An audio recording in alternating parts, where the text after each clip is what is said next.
Oh my God. I think we might have done it. Yes, here we come, Tabby TV. The That goat. mic is so sick. How sick is it? I broke it out of my leg this morning after a run-in with the reef. Yeah, I had a few of these stuck in my board out here before. I'm glad you said you're bored. That's not where I thought you were going. I won't talk to Tom Carroll about that. What are you doing here? Well, I was here last week. I had a group arranged for probably the last 6 months to come last week, and then we didn't get that great a surf, and I was sick for 2 or 3 days, laying in bed.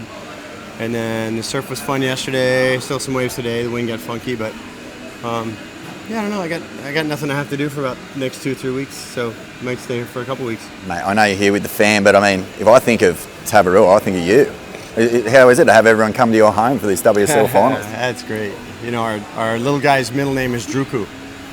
So when we got here, it's the first time he's been here, so they did a nice ceremony for him, made him a nice, like, Fijian-style cloth print with his name and everything, and it's been really beautiful. So it's been a lot of fun. And unfortunately, he did get sick for about 3 days as well. He gave it to me. I was mad at him. You know? Yeah. Well, keep that to yourself, man, because there's a little bit on the line this week. No, we're good now. Hey, Final Five, like, you never got to taste it yourself, but what do you make of this one, especially the last one being in Fiji? Yeah, I was a little worried. The forecast didn't look great the other day, and then now it's kind of turned around. So it looks like there is that one day next week. It's going to be solid. It should be, and the wind looks calm. The other really good thing is that it only looks like one swell in the water, which it won't be jumbly. You know, it should be that pure interval coming through, and the wind looks like it's trades, but light. It's lighter than all the other days on the good swell day. So, you know, I don't want to build that up too much because it's still about 8 days out, 9 days out, but that could be really fun.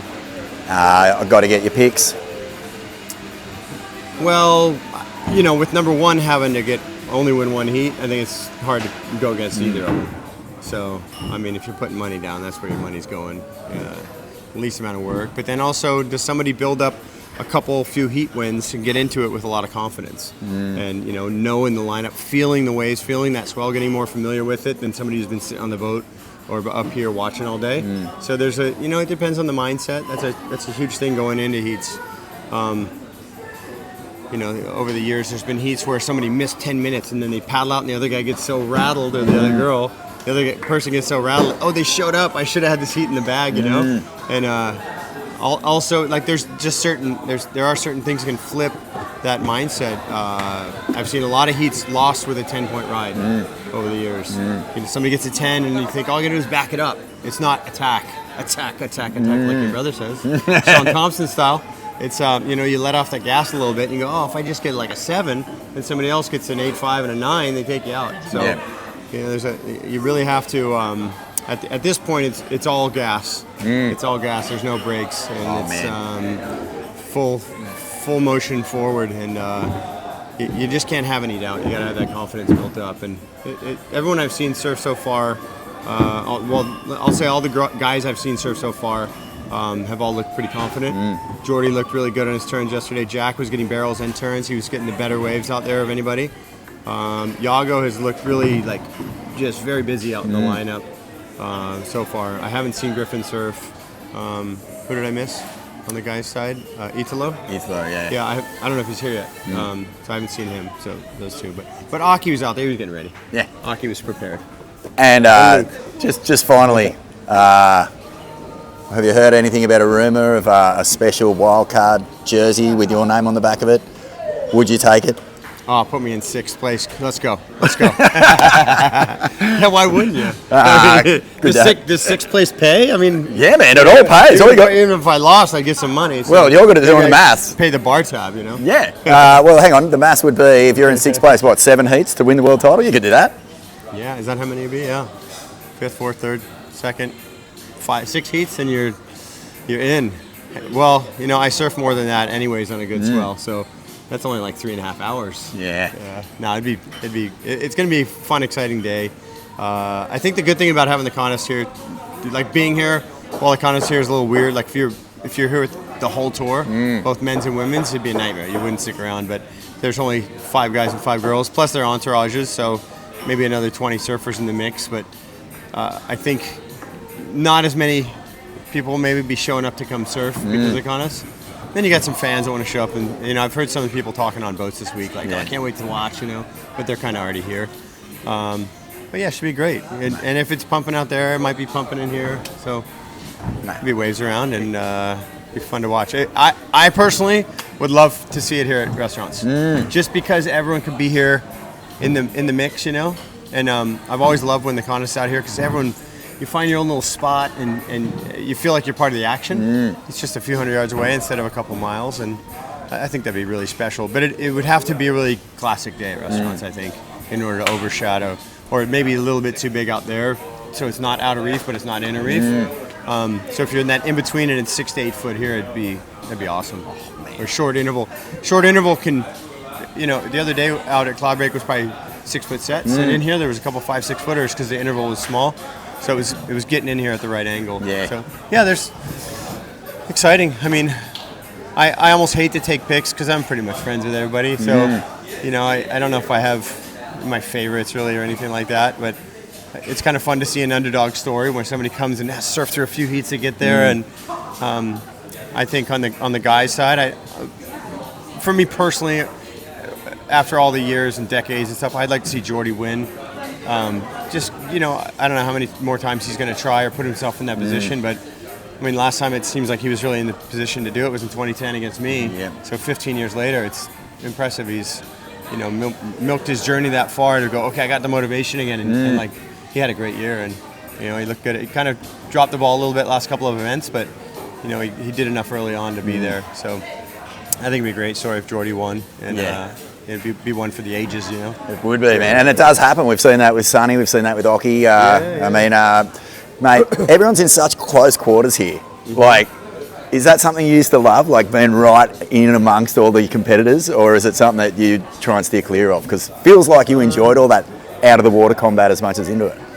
Well, I mean, here I think the waves are so good, you kind of forget the stuff on land when you get in the water. And, the close quarters thing, the one thing I hated was that I had a heat out here with Freddie P one time, and he was asleep. And Todd Klein was our team manager who was here, and he woke him up to come to surf the heat with me. I would have had a win, but he took me out of Restaurants. Pissed me off.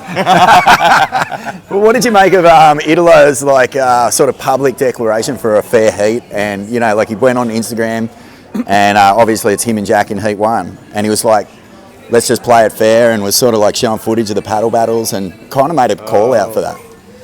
Well, you wonder what's in that, a little bit.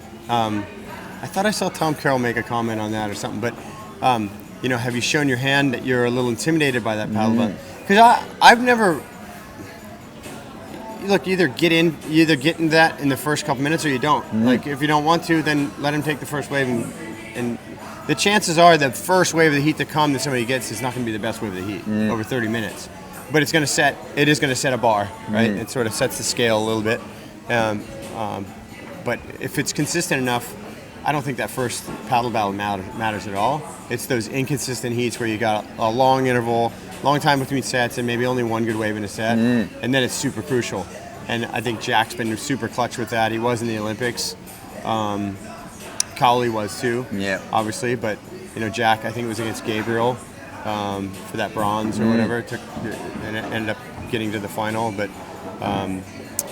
I mean, he's really patient like that. A couple other guys who were, like Tom Witz was always really patient with that. Yeah. Tom, I actually, had a few heats I was intimidated by the situation because I knew Witz was going to just sit there until the best wave came with priority, and, he was going to stack the deck against me if more waves didn't come. And places like Bell's can do that, J Bay can do that. Yeah, we'll just see. If there's a lot of waves, I think it starts to favor a guy like Italo because he gets so many opportunities. He got so much. He's the Energizer Bunny. But if it's big barrels, that heat's going to be pretty awesome because Jack's one of the all-time great tube riders, and I think Italo would be the underdog there, and he'd have to kind of step his game up, and that would set a big bar for people to get past because. The people coming from behind also, they need to kind of put a little pressure on the surfers ahead of them by getting high scores. But if you use it all up in that first round or two, you got to save that. You saw at Trestles. I mean, Italo went out and just absolutely murdered me and Marco Mino in that first heat. He didn't need to because he was on the best waves. He would have probably won with just really basic surfing. But he's like, let's do this air, let's do a Superman, let's do the blah blah, and he's doing all this stuff. And he goes out in the next heat and loses. Yeah. It's almost like he used a lot of that mental energy. And I think you need to use just enough to win and hold some back for yourself for later. And then when the final comes, there's no stress. You've done all you could do, and now all you can do is surf. Yeah. So, there's ways to pace it. He strikes me as the kind of guy who's not relying on meditation, Italo. He's relying on Red Bulls. It would be funny to really, if Italo gets through and has Griffin, it'd be really interesting to watch 2 different movies. A documentary, the tale of the tape coming into that fight, like a UFC fight. You got DDP and Chimaev just fought, right? And it's like they're very different approaches and philosophies. So if you come into a heat with the 2 of them, it's very different. But I would say Jack and Griffin are maybe a little more on the Zen side of like the approach. And obviously Jack is because he has a son named Zen. Yeah. So that really doubles down. Yeah. And Griffin's really going to have to pull out the meditation game at that point. And then Jordy, I don't know how Jordy's going to play it. I think he's just going to go out and just going to surf. He's kind of no bullshit like that. Yeah. And then Yago, I've had a little back and forth with Yago. Just what's going on out here in the lineup. And I mean, I would literally, if anyone here wanted me to coach or help in some way, I'd probably help them all at once. I wouldn't care, Yeah. I just want to see good surfing. So. Mate, careful, because now that this goes out on social media, you'll probably have all 10 of them giving you a hoot. What are you up to, man? Want to go for a quick wave? I mean, yeah, I saw Aaron Brooks out there, and you could see she was frothing, like, wishing she was in the event. She is one of those people you definitely go, if she's in 5th, she could win. Yeah. Out here after what she did last year, I mean, it was a whole other level to everyone, I thought. And she looked really fast and strong in the free surfs the last day or 2. But yeah, it should be fun. I think the only I don't know if to call it a negative, but the only sort of downside this week is it's going to be small, so you won't see a lot of what you're expecting surf-wise for the final day. It's not really going to be any. Maybe one day this week has a little bit of ledge surf, that where it really sucks out and doubles up kind of thing. But so we won't get to see a real precursor to the type of surfing you plan to see on the final day. And unfortunately for anyone who hasn't really got their experience out here and got their lineups and knows which wave to look for and all that, and where on the reef and all all those things on the different tides and swell angles, and if you haven't put the time in out here, you're learning on the fly. There's going to be a little bit of luck that needs to come your way. It'll expose you big time. A little bit. So I'd like to see this week's forecast improve a little, just to give them all a chance to really be properly prepared. And it should be fun. I'm just I'm hoping there's enough days for some free surfs too. Mate, our last little question. Thanks so much for your time too. It's been lots of fun. You've been a part of, not the WSL Finals 5, but you've definitely been a part, win and lose, of last day of the year, for the world title, showdowns for the crown. Yeah. What advice or what have you learned about those days that makes them so different from everything else? Like, is it actually to try and treat it like a regular old comp, or like how do you manage all that emotion and everything that feeds into that day? You really have to. You really have to build on your confidence and believe in yourself and know that the thing you've already done is what you got you here. Yeah. You don't change up your approach on the final day. I don't need to do something different. I'm already here. I'm contending for a title. I've got myself in this position because of the way I've already done things. So just keep doing it that way. But no doubts, If you're paddling for a wave and you think, maybe I shouldn't go this one, don't go that wave. Just know 100% if you paddle for a wave, you want that wave. Those kind of simple things.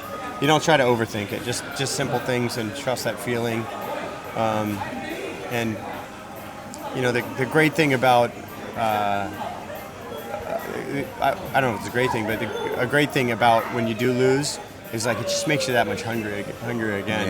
Yeah. When I lost to Andy in 2003, I actually missed the event here because I broke my foot at Chopo, and this was one of my best events on tour. So I had to completely miss that event this year, and it broke my heart. But it actually got me really motivated for the next couple of events.